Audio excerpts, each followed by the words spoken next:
Olá, aqui é o André Crepaldi da Academia de Investimentos e hoje eu vou te explicar como um assessor de investimentos ganha dinheiro. Essa é uma pergunta muito comum, principalmente para os assessores de investimento, e agora eu vou te explicar no detalhe, sem enrolação, como é que ele ganha dinheiro.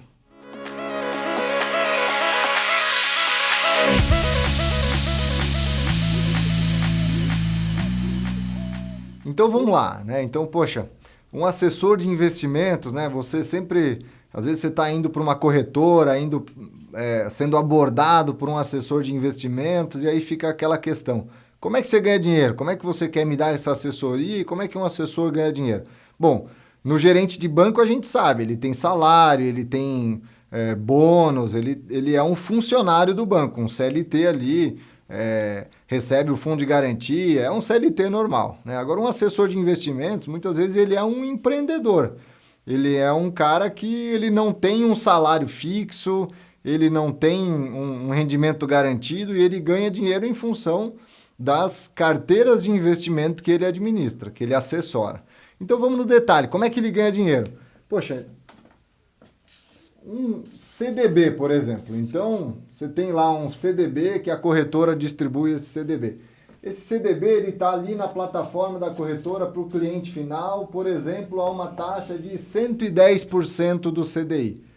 Esse 110% do CDI, vamos colocar um banco X aqui, sei lá, o Banco Pine, é um banco médio, né? Um dos bancos médios. No Brasil a gente tem mais de 300 bancos, a gente está acostumado com os grandões, Itaú, Bradesco, Caixa, enfim, a gente conta 10 bancos na mão aqui, mas o Brasil tem mais de 300 bancos registrados, né? E aí, com o FGC, o Fundo Garantidor de Crédito, em um outro vídeo eu explico no detalhe o que é e como funciona o Fundo Garantidor de Crédito, mas enfim, com o Fundo Garantidor de Crédito, você tem esses bancos médios que eles estão ali disponíveis nas plataformas das corretoras com taxas bem mais interessantes, às vezes, do que um bancão grande, que o bancão grande ele não precisa se esforçar para que o cliente aplique ali o dinheiro no CDB dele, porque o banco ganha dinheiro emprestando dinheiro. Então você, ao aplicar ali naquele CDB, o banco pega seu dinheiro, empresta dinheiro e aí que ele ganha dinheiro. É assim que um banco ganha dinheiro.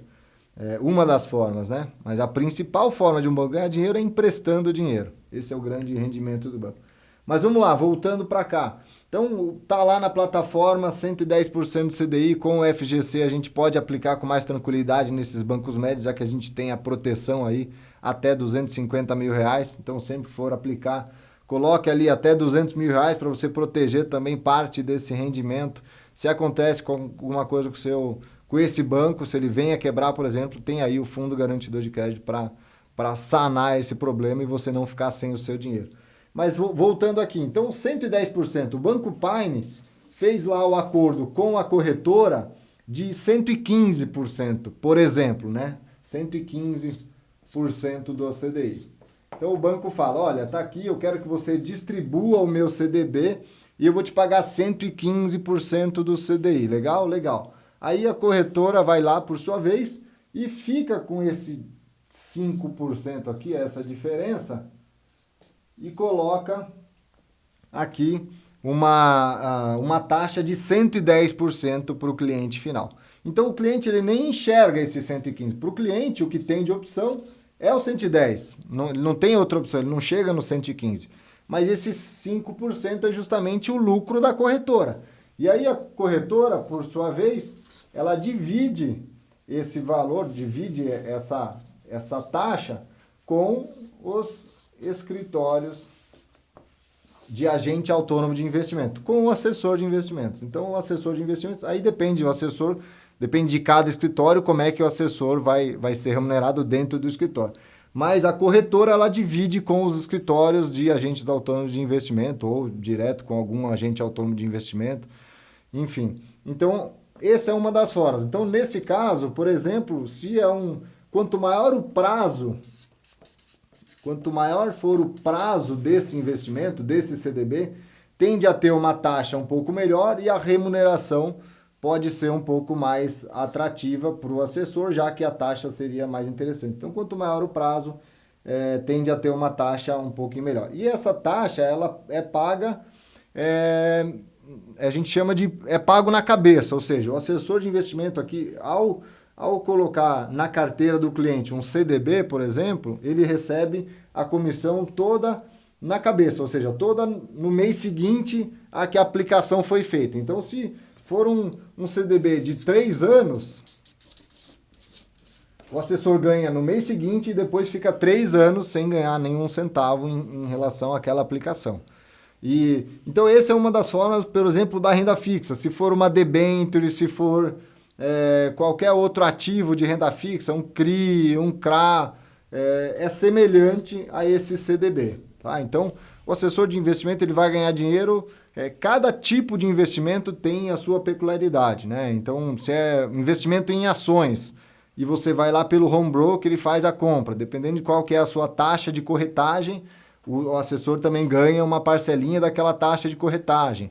Se é feito através de uma mesa de operações de ações que tenha no escritório ou que tenha na própria corretora, aí a taxa usa a tabela Bovespa de investimento em ações e aí é um pouquinho mais cara, pode ser, sei lá, 0,5% do valor aplicado. Enfim, então cada tipo de investimento tem uma forma de remunerar o assessor, né? Então, nesses que eu comentei, maioria de renda fixa, o assessor ganha na cabeça, ganha no mês da aplicação, depois não ganha mais nada até o vencimento.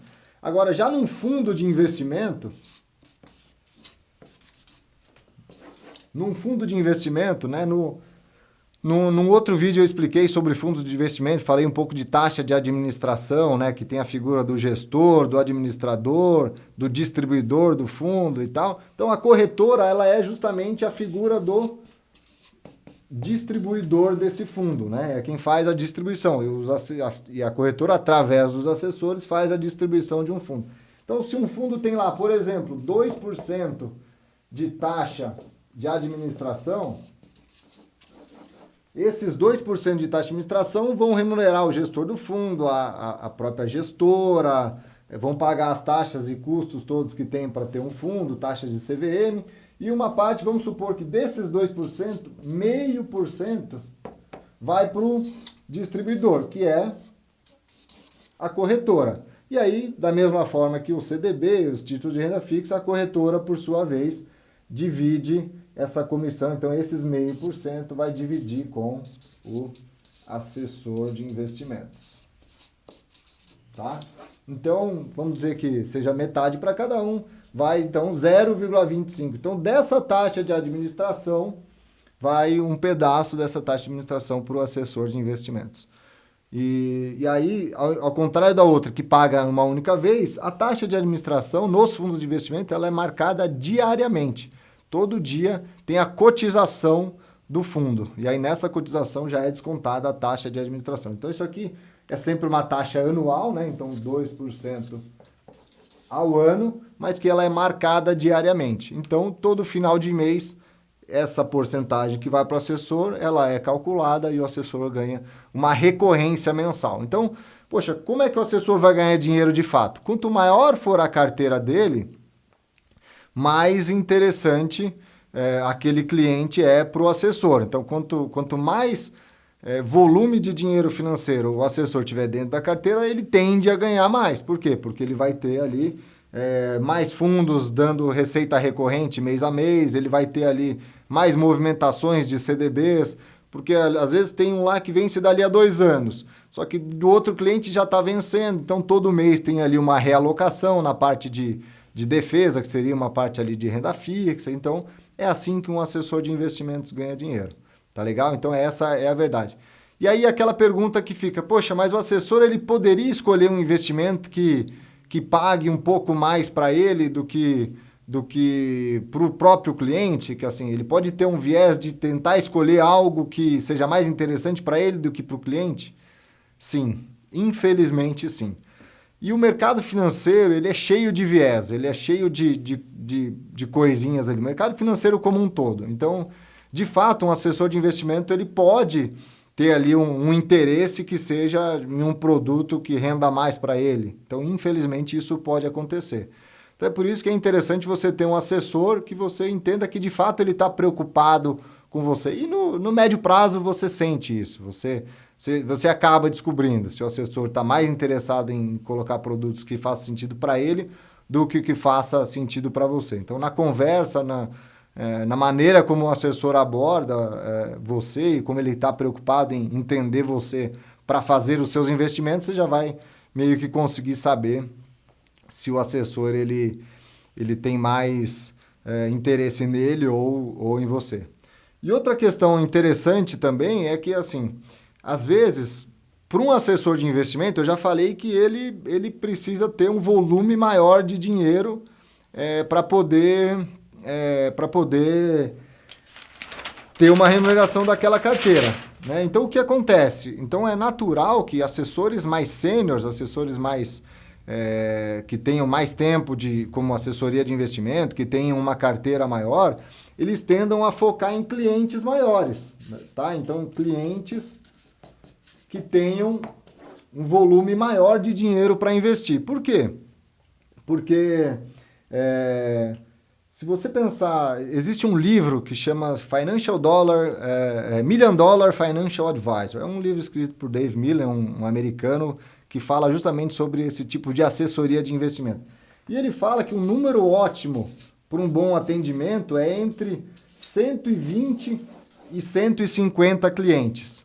Tá? Então, um assessor, para atender bem cada cliente, para focar em cada cliente, ele deveria ter ali 150, eu diria que daria para chegar até em 200 clientes, alinhando muito bem com esses clientes, daria para chegar ali em 200 clientes, mas vamos colocar que 150 é o número ideal de clientes para uma carteira.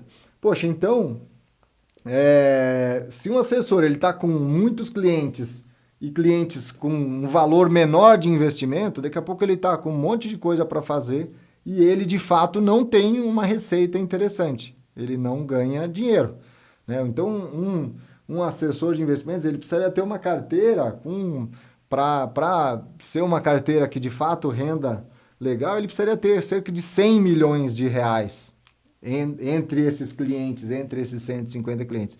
Então, você que está me assistindo aqui e talvez não tenha tanto dinheiro para investir, poxa, talvez você vai cair na mão de um assessor que seja um assessor mais júnior, um assessor que está começando. Então, é natural nos escritórios, conforme o assessor vai crescendo, vai tendo mais maturidade, que ele vá tendo que passar alguns clientes menores para algum assessor ou para algum outro assistente para ajudar no atendimento, porque senão ele cai nesse limite de clientes aqui. Então, assim, poxa, se você não tem muito dinheiro, eu convido você a buscar um curso, buscar ali um pouco de conhecimento também, antes de achar que você vai ter a melhor assessoria. Então, assim, isso é a realidade, tá? Se você está começando a investir, precisa investir, recomendo que você busque. Aqui no nosso canal você vai ter muita informação, você vai aprender muita coisa para você assumir as rédeas aí dos seus investimentos, né? Então, eu sempre falo que, poxa, eu quando comecei lá, saí da faculdade, fui trabalhar numa multinacional, eu era o cara do cafezinho que gostava, fuçava, ficava estudando sobre investimentos, estudando sobre ações, estudando sobre vários tipos de investimento e discutia no cafezinho da empresa com todo mundo. As pessoas vinham me perguntar sobre investimento, tá? E eu, poxa, naquela época eu era recém-formado, ganhando dinheiro ali, pouco dinheiro, então eu tinha que aprender. Eu não tinha um assessor private, diferente se você está num private bank, você tem bastante dinheiro, você tem excelentes profissionais para te assessorar. CFPs, hoje private bank, eu sou um profissional CFP, existe uma exigência para você ser um assessor private, você precisa ter esse selo de qualidade que é o Certified Financial Planner, é o CFP. E então, naquela época eu fazia cursos, eu estudava, eu não tinha tanta facilidade como tem hoje nos vídeos do YouTube, internet e tal, e eu ia buscar informação. Então, assim, se você quiser assumir a rédea dos seus investimentos, convido você a ficar cada vez mais próximo de cursos daqui do nosso canal, vai ter bastante coisa que você vai aprender a montar a sua carteira de investimentos. Tá legal? É isso, um abraço e até o próximo vídeo.